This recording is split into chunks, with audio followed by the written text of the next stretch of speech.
মাগরিবের ফরজ নামাজের পরে একটি দোয়া পড়ুন এবং ফলাফল নিজ চোখে দেখুন।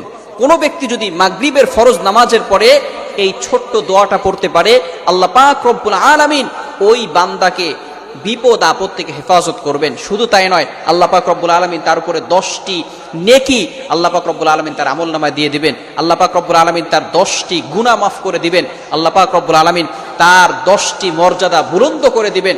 আল্লাহ পাক রব্বুল আলামিন তাকে প্রটেক্ট ফ্রম অল অ্যাক্সিডেন্ট, সকল বিপদ আপদ থেকে, বালা মুসিবত থেকে হেফাজত করবেন। বড় বড় রোগ থেকে আল্লাহ পাক রব্বুল আলামিন ওই দিন তাকে হেফাজত করবেন। আল্লাহ পাক রব্বুল আলামিন অ্যাক্সিডেন্ট থেকে তাকে হেফাজত করবেন। আপনাকে যদি ঘরের ভিতরে আগুন লেগে যায়, আগুন লাগা থেকে আল্লাহ পাক রব্বুল আলামিন আপনাকে হেফাজত করবেন, যদি খালি আপনি একটি আমল করতে পারেন। শুধু তাই নয়, আল্লাহ রাসূল সাল্লাল্লাহু আলাইহি ওয়াসাল্লাম বলে দিয়েছেন, সারা রাত ধরে ওই বান্দার জন্য ফেরেশতারা আল্লাহ তাআলার কাছে দোয়া করতে থাকবে। শুধু তাই নয়, 4 জন গোলাম আজাদ